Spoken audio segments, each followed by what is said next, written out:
Hey everyone! Welcome back to the channel where we put games to the ultimate test on low-end PCs that don't have the luxury of a dedicated graphics card. Today, we're taking a closer look at XDefiant, Ubisoft's new free-to-play shooter that promises fast-paced action and intense multiplayer gameplay. But the real question is, how well does it perform on a humble setup like mine? No fancy GPUs here, just an Intel i3, and all the settings turned down to low. Will XDefiant defy the odds and run smoothly, or will it leave us banging our heads against the keyboard? Let's find out. So, let's start with the settings. I've cranked everything down to 720p, and every graphics option is set to low. If you're like me and running on older hardware, this is your go-to strategy. Sacrifice visuals for the sake of performance. Now, you might think that with these settings, the game would run like a breeze, right? Well, you'd be half right. First things first, booting up the game. I hit start, eager to jump into a match, and then I waited, and waited, and waited some more. XDefiant seems to have a knack for testing your patience. It took forever to find players for a lobby, which was surprising because it only searches for 12 players. I'm sitting there, watching the matchmaking screen, thinking, is this game trying to find players on another planet? I was so bored at one point I actually considered quitting and switching over to Combat Master, where at least I know I'll get into a match before I grow old. But the saga didn't end there. Oh no. Once all the players were finally found, the game took its sweet time loading the level. I'm talking about a loading screen so long I had enough time to grab breakfast, do a little yoga, and come back to find it still loading. It's like the game was preparing me for battle by testing my endurance first. And by the time the level finally loaded, I was already mentally exhausted, before I even fired a single shot. Now, let's talk about the in-game performance during those rare moments when I could actually play. When I did manage to get into the action, I saw consistent frame rates between 40 to 50 FPS. That's actually not bad for a low-end PC running at 720p with everything on low. The game, when it wasn't being a complete troll, looked like it might actually be playable. But here's the catch. Getting to that point is like trying to find a needle in a haystack. And just when you think you've finally got a handle on things, XDefiant throws another curveball. The moment the game loaded, and I could see my character. Oh wait, scratch that. I couldn't see my character. Instead of diving into intense firefights, I was greeted by a glitch that made my character completely invisible.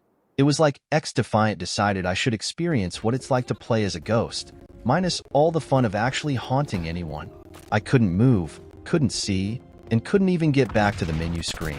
The only thing that worked at that moment was my rising frustration level. So, I did what any determined gamer would do. I quit the game entirely and started it again. Yeah, I had to go through the whole matchmaking and loading process from scratch, which, by this point, felt like a cruel joke. And here's where things went from bad to worse. After finally making it back into a match, my game recorder decided it wanted to join the glitch party and started crashing repeatedly. It was like the universe was telling me, maybe today is not your day to play XDefiant. After wasting a good 1 to 1.5 hours trying to get the game to run properly, I finally managed to play for about 5 minutes. And during those 5 minutes, I did get some good frame rates, over 40 FPS, but the experience was far from smooth. The controls felt sluggish, like I was trying to aim while wading through thick mud. Every move I made felt delayed, making it nearly impossible to aim accurately. And just when I thought I might finally get into the groove, I died. And that's when the real fun began. XDefiant decided to glitch out again when it was time to respawn. I couldn't tell if I was dead, alive, or somewhere in between. It was clear at this point that XDefiant was not just poorly optimized. It was downright unplayable on my setup. The frustration of dealing with these constant issues completely overshadowed any enjoyment I could have had from the game itself. The few moments of smooth gameplay were not enough to make up for the hours of trouble just to get there. If the game had at least been consistent in performance, I could have overlooked some of the issues, but the combination of endless loading times, matchmaking delays, and constant glitches made it a nightmare. Now, I know that Ubisoft has a reputation for pushing boundaries with their games, but in this case, it feels like they pushed the wrong boundaries. Instead of delivering a polished and accessible experience, XDefiant seems to be a game that's only playable if you've got a high-end PC. And even then, I'd be worried about what kind of issues you might run into. It's hard to believe this game was designed with any thought given to players with lower-end systems. So, I really have to ask, what was Ubisoft thinking? Who exactly is this game for?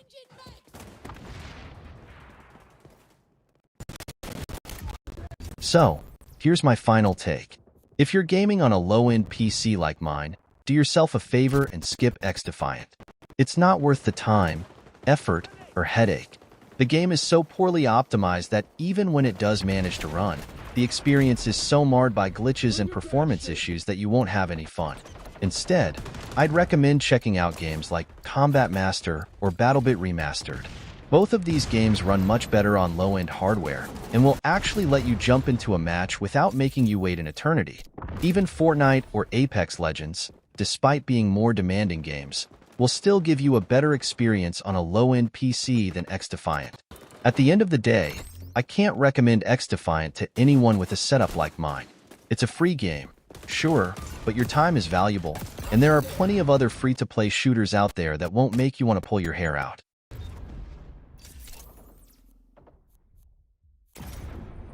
And that's it for today's video, folks.